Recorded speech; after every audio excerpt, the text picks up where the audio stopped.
जयशंकर की होली के त्यौहार का ज्योतिष के अंतर्गत तीसरा जो चरण है वो होता है फाल्गुन शुक्ला पूर्णिमा के दिन। जिस दिन होलिका दहन किया जाना है उसी दिन जो एकादशी के दिन थापी गई ढाल थी उनको पिरोना, जिसको जेल पिरोना कहते हैं, क्योंकि होलिका दहन हेतु जो बनाए गए गब्बे के बड़कुल्ले हैं या थापी गई जो ढाल है उनके जो उपकरण चिन्ह हैं उनको एकात्मक सूत्रात्मक ग्रंथि में पिरोना ही जेल पिरोना कहलाता है। यह भी होलिका दहन के दिन भद्रा रहित समय में किया जाता है।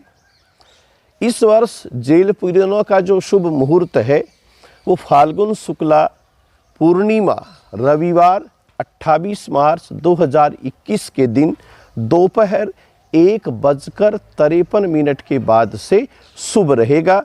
इस समय के बाद से ही आपको जेल पिरोनी है और होलिका दहन की तैयारियों में लग जाना है। अब इसका चौथा चरण आता है ज्योतिष में होलिका दहन। सामूहिक रूप से एकत्रित होकर असत्य पर सत्य की विजय का प्रतीक, बुराई को काम वासना से भस्मीभूत कर देने का रूपक, नव फसल को यज्ञ रूप से अर्पण करने की विधि, यज्ञीय परंपरा होलिका दहन एक वैज्ञानिक अनुष्ठान है। यह शास्त्र के निर्देश के अनुसार प्रदोष काल में भद्रादिक रहित समय में होलिका दहन किया जाना शुभ माना जाता है। भद्रायाम द्वेन कर्तव्ये, फाल्गुनी श्रावणी तथा भद्रा में दो कार्य बिल्कुल भी नहीं किए जाने चाहिए, रक्षाबंधन का कार्य और होलिका दहन का कार्य। इस वर्ष 28 मार्च रविवार 2021 के दिन सायंकाल प्रदोष गोधूली वेला में अमृत सिद्धि सर्वार्थ सिद्धि योग से युक्त शुभ और लाभ के चौघड़ी शुभ और अमृत के चौघड़ियों से परिपूरित सायंकाल 6:42 से 9:43 तक ये 3 घंटे का जो समय है, इस समय में होलिका दहन किया जाना शुभ रहेगा। और होलिका दहन के समय हमारे यहाँ ज्योतिष में वायु परीक्षण भी किया जाता है। जब होलिका दहन कर लिया जाता है तो उसकी वायु का संचार किस तरफ हो रहा है, किस दिशा की ओर वो जा रही है, उसके आधार पर भविष्यवाणियाँ की जाती हैं। कहा गया है कि पूर्वे वायु होलिकायाः प्रजा भूपालयो सुखम। पूर्व दिशा में अगर होलिका की वायु जाती है तो जो प्रजा है, जो राजा है, उस पूरी सृष्टि को सुख की प्राप्ति होती है। और पलायनम च दुर्भिक्षम दक्षिणे जायते ध्रुवम। दक्षिण की तरफ अगर वायु जा रही है तो फिर पलायन होगा, दुर्भिक्ष पड़ने की संभावना रहेगी।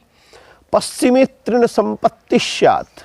पश्चिम दिशा में अगर वायु का पदार्पण हो रहा है, संचरण हो रहा है, तो वहाँ पर फसल है वो गायों के या पशुओं के चारागाह की व्यवस्था के अंतर्गत चारा वगैरह की तृण की उत्पत्ति बहुत ज़्यादा मात्रा में होगी।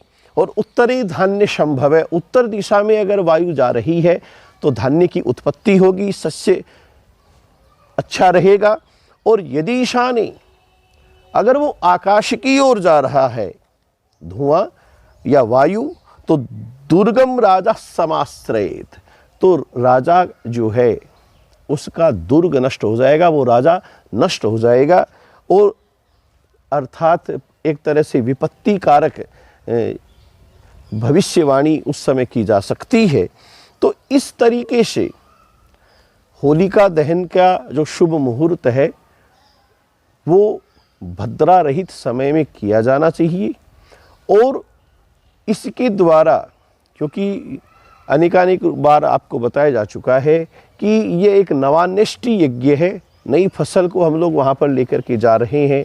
यज्ञ नारायण जो हैं उनको अपनी भक्ति भावना से ओतप्रोत होकर करके भक्त प्रहलाद के रूप में हम लोग वहाँ पर बुराई को जलाने के लिए, होलिका को दहन करने के लिए और नारायण की कृपा प्राप्त करने के लिए एक यज्ञ कर रहे हैं, सत्कर्म कर रहे हैं, जो होलिका दहन है। जय शंकर की।